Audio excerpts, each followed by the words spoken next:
Bonjour, Sofidy vient de lancer un fonds investi en valeur immobilière européenne et cotée. Alors pourquoi? On voit cela tout de suite avec mes deux invités, Jean-Marc Peter et Laurent Saint-Aubin. Jean-Marc, bonjour. Bonjour Bogdan. Vous allez bien? Ça va, merci. Laurent, bonjour à vous aussi. Bonjour Bogdan. Tout va bien aussi? Ça va.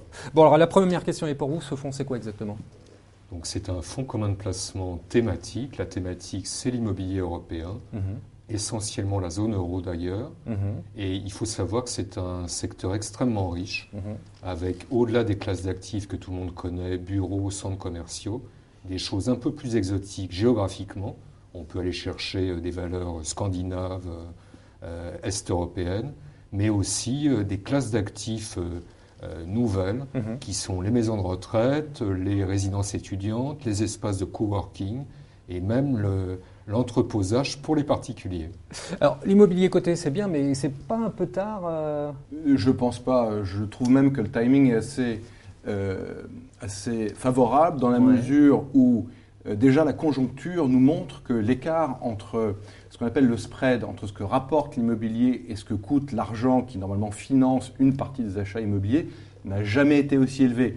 On a tendance à considérer que l'immobilier rapporte aux alentours de 5% et aujourd'hui la dette coûte moins de 2%. Et donc ça permet aux sociétés foncières de créer de la valeur en tenant compte justement de ce différentiel positif.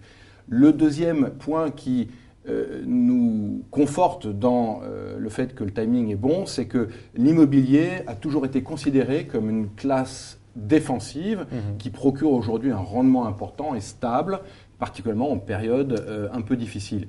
Et la troisième raison sur le timing, c'est que Dow Jones et MSCI viennent de créer un indice spécifique à l'immobilier coté, alors qu'auparavant, cette classe d'actifs était noyée à l'intérieur d'un indice beaucoup plus large avec les banques et les sociétés financières. Ouais, donc ça, c'est bon pour vous. Néanmoins, des fonds immobiliers, il y en a déjà beaucoup sur le marché. Vous arrivez pas un peu tard? C'est quoi votre valeur ajoutée? Il n'y en a pas énormément, il y en a entre 12 et 15, donc au contraire, c'est plutôt un marché de niche. L'univers des OPCVM, c'est plusieurs milliers de SICAV. Donc votre valeur ajoutée, qu'est-ce que vous apportez? Notre valeur ajoutée, je pense, c'est le fait qu'on connaît très bien l'immobilier. Nous sommes les gestionnaires historiques depuis 30 ans de la principale SCPI française qui s'appelle Immorente, qui fait à peu près 2 milliards d'actifs. La Rolls du marché. Merci, oui, effectivement. Et donc, au quotidien, nous achetons et nous gérons de l'immobilier depuis plus de 30 ans. Et donc, nous estimons avoir une connaissance de l'immobilier en direct, celui qu'on peut toucher avec le doigt, mais aussi de tous les autres acteurs qui gèrent de l'immobilier. Donc, c'est l'expérience terrain, en fait. Exactement, c'est l'expérience terrain. Laurent, quelle est la stratégie de départ du fonds? Qu'est-ce qu'il y a dedans? Alors, ce fonds a été lancé très récemment, le 4 novembre, mais on a essayé de mettre en œuvre quelques idées. La première, c'est que les investisseurs sont particulièrement friands aujourd'hui de ce qu'on peut appeler les actifs prime. C'est là où la croissance de valeur est la plus forte, donc on a plutôt privilégié ce segment. On a investi par exemple dans le domaine du bureau à Paris, plutôt sur la foncière lyonnaise plutôt que sur Icade.